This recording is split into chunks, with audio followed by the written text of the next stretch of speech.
Good morning students. Class 12th subject political science. बेटा हम chapter कर रहे हैं अपना 6, बुक है हमारी 1, जिसमें बेटा हमने उसकी सहायक एजेंसियों के बारे में किया था। यूएनओ की सहायक एजेंसियों के बारे में पिछली वीडियो में हम डिस्कस कर चुके हैं और आज हम डिस्कस करेंगे बेटा कि यूनाइटेड नेशंस में सुधार की आवश्यकता क्यों है और किन विषयों को लेकर है। पहले यूनेस्को देख लेते हैं बेटा। यूनेस्को का पूरा नाम है United Nation Education Social Culture Organization. इसकी स्थापना 4 नवंबर 1946 को पेरिस फ्रांस में हुई। उसके बाद संयुक्त राष्ट्र संघ में सुधार की ज़रूरत क्यों कहाँ महसूस की गई। बनावट और प्रक्रिया में सुधार की ज़रूरत महसूस की गई। संगठन के न्यायाधिकार क्षेत्रों में भी आने वाले मुद्दों में भी सुधार की आवश्यकता महसूस की गई। सुरक्षा परिषद के आकार में परिवर्तन करने की ज़रूरत, वीटो सदस्य बढ़ाने की ज़रूरत और नए सदस्य देशों को सुरक्षा परिषद में शामिल करने की ज़रूरत और संयुक्त राष्ट्रीय संघ की कार्यशैली में भी बदलाव करने जैसे विषयों की आवश्यकता है। उसके बाद नेक्स्ट है आपका संयुक्त राष्ट्रीय संघ में सुधार की मांग क्यों उठाई गई है। क्यों उठाई गई है बेटा। यूएनओ की स्थापना बेटा 1945 में की गई थी और उस समय दुनिया का माहौल अलग था। विश्व 2 युद्ध झेल चुका था, 2 युद्धों की त्रासदी को झेल चुका था। उसके बाद के समय में शीत युद्ध का दौर चला जो 1945 से 1991 तक चला। यूएनओ उस समय के हालात और स्थिति को देखते हुए बनाया गया था और वर्तमान स्थिति में 1991 के बाद आए बहुत से बदलाव हैं, जिनके बाद विश्व राजनीति में बहुत सारे बदलाव हुए हैं। सोवियत संघ का टूटना यानी सोवियत संघ का विघटन हुआ, जिसके बाद शीत युद्ध का दौर खत्म हुआ और अमेरिका एक ताकतवर देश बनकर उभरा। चीन ने विकास किया। 1978 के बाद चीन द्वारा खुले द्वार की नीति को अपनाना और मुक्त व्यापार नीति को अपनाया जाना, ऐसी घटनाएं अंतर्राष्ट्रीय राजनीति में हुई। एशिया की अर्थव्यवस्था में आने वाले बदलाव और नए छोटे बड़े अन्य देश, नए देश जो यूएनओ में शामिल हुए और कुछ समस्याएं भी आई पूरे विश्व के सामने, जैसे कि आतंकवाद, जलवायु पर्यावरण परिवर्तन, ग्लोबल वार्मिंग जैसी समस्याएं आई और उन समस्याओं को सुलझाने के लिए अलग अलग संगठनों का निर्माण भी किया गया।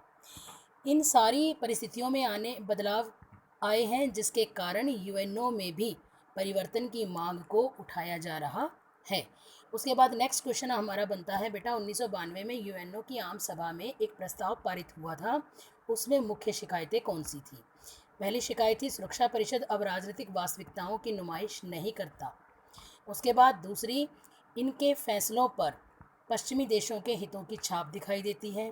तीसरा, सुरक्षा परिषद में बराबर का प्रतिनिधित्व सभी देशों को नहीं मिलता। उसके बाद नेक्स्ट क्वेश्चन है हमारा, भारत की सुरक्षा परिषद की स्थायी दावेदारी क्यों बनती है। क्यों बनती है।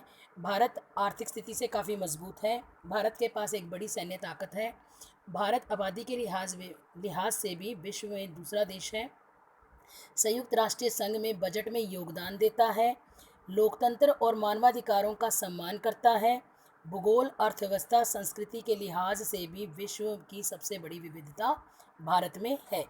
उसके बाद नेक्स्ट क्वेश्चन हमारा बनता है बेटा इसमें छोटा, 2006 तक वीटो की पावर का इस्तेमाल किस देश ने कितनी बार किया।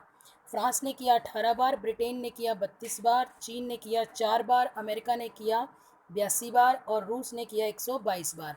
लेकिन यहाँ पर चीन ने 4 बार वीटो का प्रयोग किया और ये वीटो की पावर का प्रयोग उसने भारत का विरोध करने के लिए किया। जब भी भारत ने सुरक्षा परिषद में अपनी स्थायी दावेदारी घोषित करने के लिए प्रस्ताव पेश किया तो उसके विरोध में चीन ने अपना मत दिया। नेक्स्ट है हमारा, क्या वीटो पावर को ख़त्म कर देना चाहिए। तो यहाँ वीटो पावर को ख़त्म नहीं करना चाहिए। वीटो पावर को ख़त्म करने से सभी स्थायी देशों में इस संगठन के प्रति रुचि खत्म हो जाएगी। वीटो धारक देश इसे कभी ख़त्म भी नहीं होने देंगे, क्योंकि यह उनके वर्चस्व पर चोट होगी। वीटो को ख़त्म करने की बजाय संयुक्त राष्ट्रीय संघ में सुधार किए जाएं तो वो ज़्यादा बेहतर होगा। वीटो पावर अन्य देशों को भी दी जानी चाहिए। अब नेक्स्ट क्वेश्चन है हमारा, एक ध्रुवीय विश्व में संयुक्त राष्ट्रीय संघ की भूमिका। सोवियत संघ की गैर मौजूदगी में अमेरिका एक ताकतवर देश बनकर उभरा। अमेरिका पर अंकुश लगाना आसान नहीं होगा, क्योंकि अमेरिका ने अपनी सैन्य और आर्थिक शक्ति के बल पर बहुत सारे ऐसे काम किए हैं जिससे यूएनओ या अन्य अंतर्राष्ट्रीय संगठनों की अनदेखी उसने की है। यूएनओ में अमेरिका का खास प्रभाव है। यूएनओ में सबसे ज़्यादा योगदान करने वाला देश अमेरिका है। अमेरिका की वित्तीय ताकत बेजोड़ है। यूएनओ अमेरिकी भू क्षेत्र पर स्थित है, यानी उसकी ज़मीन पर स्थित है।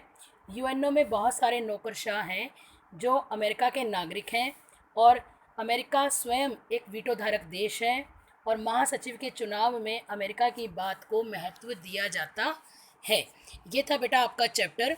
यहाँ पर आपको हर प्रकरण डीपली वीडियो के द्वारा समझाया गया है। यहाँ पर आपका चैप्टर कंप्लीट हो जाता है। इसके बाद आपको टेक्सचुअल क्वेश्चंस दिए जाएंगे, वीडियो के द्वारा समझाए जाएंगे, और वेरी शॉर्ट आगे आने वाले 2 दिनों में आपको वेरी शॉर्ट क्वेश्चन दिए जाएंगे बेटा, कोई वीडियो नहीं डाली जाएगी। वेरी शॉर्ट क्वेश्चंस के पेजेस आपको अवेलेबल कराऊंगी ताकि आप उन्हें अपनी उत्तर पुस्तिका में लिख सकें और याद कर सकें। आज के लिए इतना ही। Thank you. Have a nice day.